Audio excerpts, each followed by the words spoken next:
കാനഡയിൽ ജോലി വാഗ്ദാനം ചെയ്ത് 30 ലക്ഷം തട്ടിയെടുത്ത സംഘത്തിലെ ഒരാൾ പിടിയിൽ. പശ്ചിമബംഗാൾ സ്വദേശിയാണ് പിടിയിലായത്. എറണാകുളം ചേരാനെല്ലൂരിലെ വാടക വീട്ടിൽ തടങ്കലിട്ട ശേഷം പണം തട്ടിയെടുക്കുകയായിരുന്നു. ഹരിയാന, പഞ്ചാബ്, മധ്യപ്രദേശ്, കർണാടക എന്നിവിടങ്ങളിൽ നിന്നുള്ളവരെ പോലീസ് രക്ഷപ്പെടുത്തി.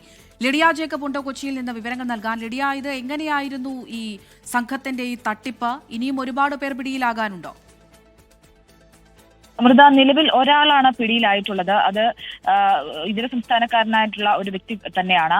ഇതിൽ 10ലധികം ആളുകൾ ഈ ഒരു തട്ടിപ്പിൽ പങ്കാളികളായിട്ടുണ്ട് എന്നാണ് അറിയാൻ സാധിക്കുന്നത്. ഇവരെല്ലാം ചേർന്നാണ് ഇത്തരത്തിൽ കാനഡയിലേക്ക് ജോലിയും കാര്യങ്ങളും ഒക്കെ വാഗ്ദാനം ചെയ്ത് ഇതര സംസ്ഥാനക്കാരായിട്ടുള്ള ആളുകളിൽ നിന്ന് പണം തട്ടിയെടുക്കുകയും ആ തട്ടിയെടുത്തത് ഒരു വാടക കെട്ടിടത്തിൽ ഇവരെ എത്തിച്ച് അവിടെ തടങ്കലിൽ പാർപ്പിച്ച് ഭീഷണിപ്പെടുത്തിയ ശേഷമാണ് ഈ പണം തട്ടിയെടുത്തത്.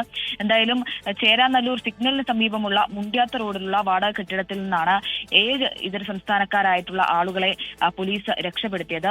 അതിൽ കർണാടക, മധ്യപ്രദേശ്, പഞ്ചാബ്, ഹരിയാന എന്നീ സംസ്ഥാനങ്ങളിൽ നിന്നുള്ള ആളുകളാണ് ഉണ്ടായിരുന്നത്.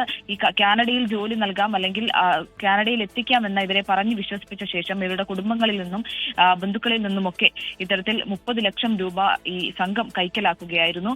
അതിനുശേഷം ഈ ഒരു തടങ്കലിൽ നിന്നും രക്ഷപ്പെട്ട ഒരാളാണ് പോലീസിനെ വിവരം അറിയിക്കുന്നത്. തുടർന്ന് പോലീസ് എത്തി ഈ മറ്റുള്ള 7 പേരെ രക്ഷപ്പെടുത്തുകയായിരുന്നു. എന്തായാലും പോലീസ് ഇതിൽ അന്വേഷണങ്ങളും കാര്യങ്ങളും ഒക്കെ ആരംഭിച്ചിട്ടുണ്ട്. പ്രത്യേകിച്ച് ഒരാൾ ആണ് പിടിയിലായിട്ടുള്ളത്. അതും ഇതര സംസ്ഥാനക്കാരനായിട്ടുള്ള മുഹമ്മദ് റഹീസ് എന്ന ആളാണ് പിടിയിലായിട്ടുള്ളത്.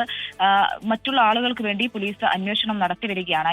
ഇങ്ങനെ പോലീസിൽ വിവരം അറിയിച്ചു എന്നറിഞ്ഞതോടെ അവർ മറ്റുള്ള ആളുകൾ ഉടൻ തന്നെ ഈ പണവുമായി രക്ഷപ്പെടുകയായിരുന്നു. ഈ പിടിയിലായ ആളുടെ കയ്യിൽ നിന്നും 1 ലക്ഷം രൂപയോളം പോലീസ് കണ്ടെടുത്തിട്ടുണ്ട് എന്നാണ് അറിയാൻ സാധിക്കുന്നത്. ശരി ലിഡിയ.